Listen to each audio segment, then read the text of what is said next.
Hello, welcome to my blog, and we shall be reading highlights again. So businesses as usual.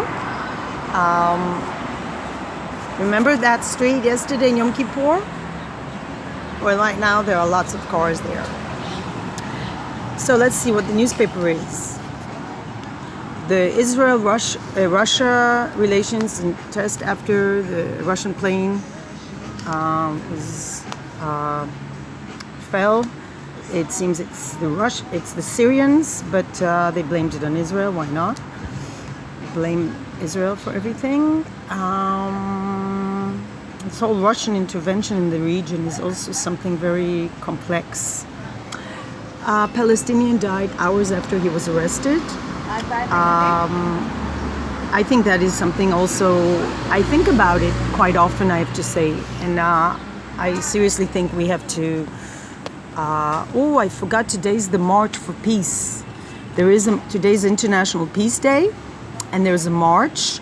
I have to find out how to get there. I just realized it's today.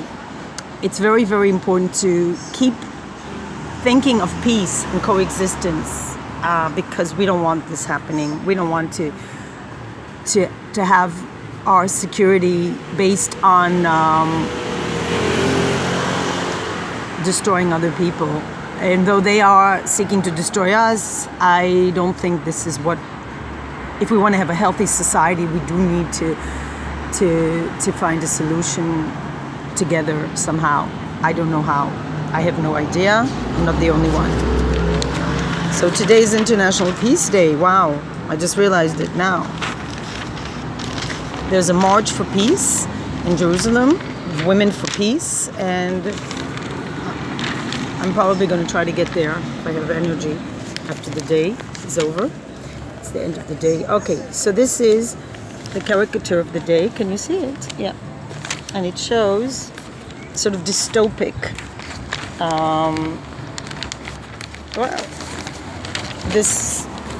The problem is that everything in Israel is very divided. So while this is a left-wing paper, politically, then it's also anti-religious supposed to be. And instead of being more balanced view, I believe. Although I can understand that the extreme ultra-Orthodox are a threat to a democracy in many, many ways, to human rights, to women's rights, to animal rights, every right, because they have a very limited view of the world. I think they shouldn't generalize. But here it is. They have a caption. This is like the Chabad, the Lubavitchers, prepare for the days of the Messiah. And this is very cynical portray of the days of the Messiah, kind of. And then you have the Nachman dividing the swimming pool into women and men. Yesterday I was in a synagogue of Lubavitchers, and the men came in and out there, bringing children. I think it's a relatively semi-liberal. Although once you're in their group, you do follow very strict rules, but there were women in jeans there.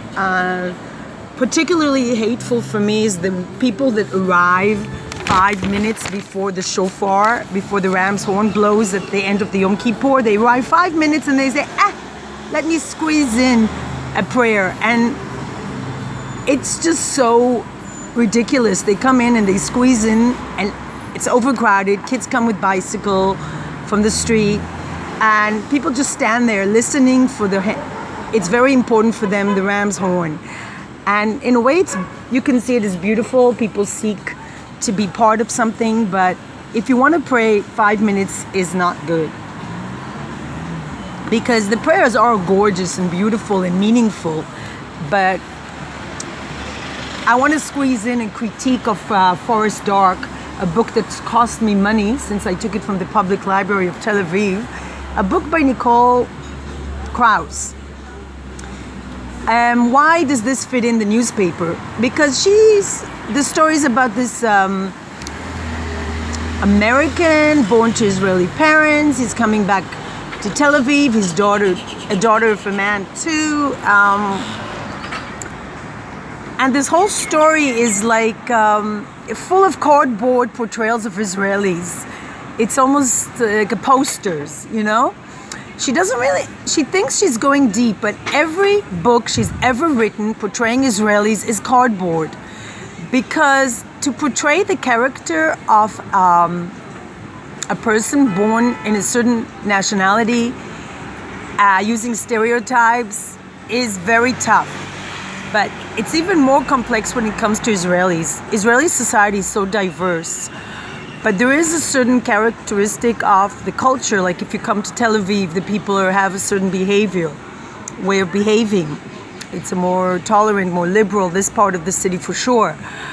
Now, when a writer uses stereotypes to describe people, it not only irritates me, especially since I'm supposed to be described, and as a person who also lived in America, so I'm like, I do fit to the description of somebody who's lived in both countries. I also lived in New York as a child. I failed to see, I would never attempt to write a book about an Israeli going to America or American, living there if I hadn't had this experience myself. I can only describe what I have experienced. And I don't think anyone that has not lived in Israel can begin to describe Israel. And she makes so many mistakes. Like she says, the pace of life here is slow. When a taxi driver stops everything and checks the car, that would be unthinkable in the States. Well, the reason they do that is because people here live in a bubble and they don't, the way some of them, now this is nice, they're actually on the street. The way some of them just go on the sidewalks, it's just because people live in a bubble. It's the way they survive, by living in a bubble. And that's why a taxi driver is likely to stop everything, block all the traffic, and check his car. It has nothing to do with the pace of life, which is, can't really say about New York City because I didn't live in the Manhattan, but it's definitely very fast compared to Europe, extremely fast. People here have a sense of urgency, which I don't. My mother would, every minute of the day, she would be like, boom, boom, boom, swimming, work, cooking, cleaning, ta-ta-ta-ta-ta-ta-ta. My pace is completely different. I need time to reflect. I need time to sit down and write and draw. Process is the word. And people here are less process and more... the people you will see in the streets are not process-oriented. They're very goal-oriented here, especially in this part of the city. Life here is very tough financially, and you need to make a lot of money to survive. So definitely not process. People are goal-oriented. Make a deal, make a business, do this, do that. Definitely. But they're definitely less goal-oriented than other nations I've lived in. And the fact that they can sit down and talk to other people and spend a lot of time blah, blah, blah. Talking is a big thing here. I think it's sad that Nicole Krauss tries to describe the Israelis. I know the motivation behind it is that she does have an Israeli boyfriend, or at least did, and she comes here quite often to visit him. And she lives in Brooklyn, and then she flies over. I am sorry, but I'm biased. I really loved the book written by her ex-husband, who I attended his reading in Switzerland. The books he written, one of them especially, everything is illuminated, that had been made into a film. You must watch this. If you're a human being of any kind, especially a Jew, especially if your family comes from Ukraine, Russia area. He's just did such a fantastic job in portraying this voyage of this Jew looking for his roots and what he encountered there. And he describes these Russians, maybe it's stereotype, but in this case, oh God, do they deserve it, as very primitive, and how they can't understand how he can be a vegetarian. There are many things that really clicked for me, having this experience of a vegetarian living with an East European mother, who just couldn't understand how I could not eat meat and live, how my children would not drop dead because I don't eat meat. So I'm sidetracking big time, but anyway, Nicole Krauss, she somehow seeks to describe Israelis. Now, if you seek to describe any nationality in literature, it's complicated. It's always going to be cardboard, and in this case, Israelis, yeah, you could describe them as a caricature, but and that's one thing. But if you seek in a novel to describe a caricature, and you take Israelis who are very diverse, and you don't even give you give some traits, and the way she describes people is like a photo. It's very shallow. I felt very unsatisfied after I finished reading this novel that took me months to read, and only thanks to Yom Kippur I could finish reading it. There was some deep quotes like metaphysics, mysticism, but what the hell is this Reader's Digest of mysticism? And then Philip Roth, that cannot defend himself because is dead, since he said, what a great novel. Philip Roth, what are you talking about? But then again, his novels I also would not describe as amazing. I mean, I have read a few Philip Roth novels. What I can say for Philip Roth is he does write about himself, which is good, but he's not a person I would want to befriend in any way. He describes men that are struggling with their passion. They have no other motive but sexuality. They're like Freud. They're like Sigmund Freud depiction of humanity is Philip Roth. And while I was young, I was curious to read about that aspect of humanity. Now that I'm older, I seek depth. And to be honest, I cannot even begin to compare Philip Roth to, let's say, Nabokov or Tolstoy or, I don't know, I'm trying to think of a modern day writer I could compare him to. Ian McEwan, yes, that's the one. While he describes characters with humor, with intelligence, and their motives are quite complex sometimes. And I read every Ian McEwan book. Philip Roth almost, Nicole Krauss mostly, but I'm always disappointed. I'm always, yes, she's so fond of us. She's so fond of Jews. She's so fond of Israel. But, Israel is truly a miracle in many senses. I think she avoids the Israeli-Palestinian conflict. Big mistake. Because if you really want to understand Israelis, you need to understand a bit about the conflict, because it affects each and every one of us, whether we want to admit it or not. Because we live in such a crazy world where on the one hand we're such a liberal society, especially here. On the other hand,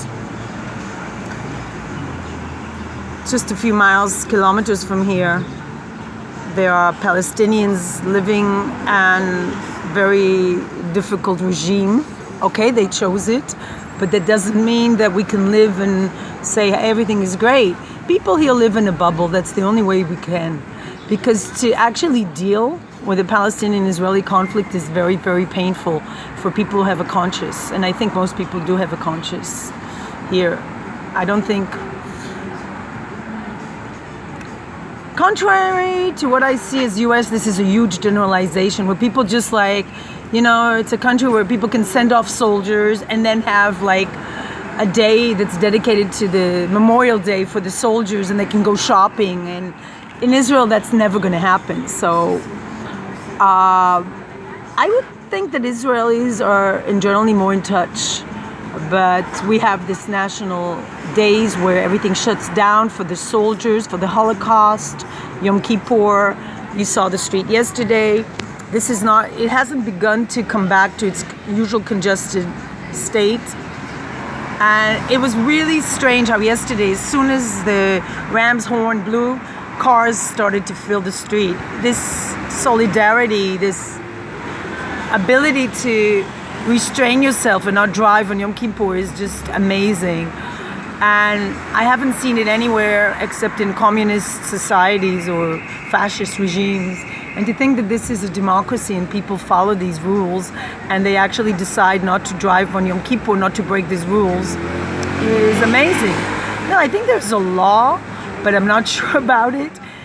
But still, people here break a lot of laws, and Yom Kippur, nobody was driving. It's amazing.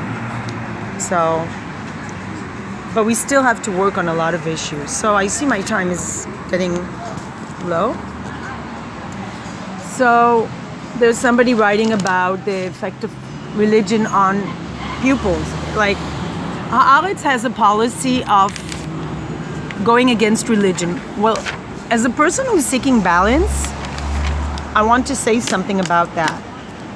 It says here that Chabad is missionary, racist. I don't know where they got that it's racist, but it is a religious movement.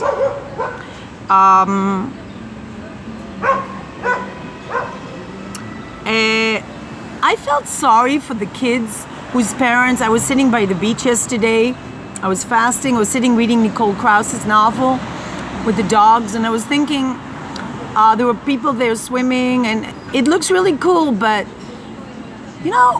what memories are those kids gonna have when they grow up? Because Yom Kippur is like a day of reflection, which is for me, I wish it was every day. For me, every day is actually Yom Kippur, because every day I reflect upon myself and my deeds, and too much actually. But I saw a child being taken by the father, was it? Yes, by the father or grandfather into the synagogue, and I thought, what a fortunate child to be taken into the synagogue, to be shown, even if you're not religious, the culture, the tradition of thousands of years, the pride he took in it, the beautiful melodic prayers. I mean, you can say, I don't believe in God, I don't believe in God. Yes, but do you believe in your culture? Do you believe in your heritage? So this is part of it. You don't really have to believe in God. I know it sounds crazy to go to a synagogue and listen to the prayers and look at it from a cultural standpoint. Like a Christian or Muslim can go to religious, and vice versa. You can go to religious places. I've done that. And you just can appreciate the songs, the prayers, the way things are done. And a child that's going on a bicycle and thinking it's a great day to take a ride on your bicycle, he's going to grow up to be a very shallow person. And part of being a deep person is thinking about where everything comes from, about life and about death, about existence, and what does this all mean? And part of it is, yes, theology, because we try to understand how come we're born, how come we die. And I think going to a synagogue with your father or your mother and experiencing this is a deep experience and a connection of generations and generations, especially considering the tragic history of the Jews, They had a prayer for the Holocaust and really touched me deeply. They had a prayer for the soldiers killed and so we can have a state, and for the Holocaust. It really touched me. And I think about all these children that were in the street just playing around and eating bamba, eating snacks and not really going deep. And I think, is that what you want for your child? That's not what I want for my children. I try to expose them to the Jewish traditions in hope that they will see the depth of life. And I think children that are taught that in school shouldn't see it as oppression, but as just another way of thinking. At the same time, I would like to see children exposed to science just the same way. Science and traditional religion should both be influencing a child's life. One is the traditional culture.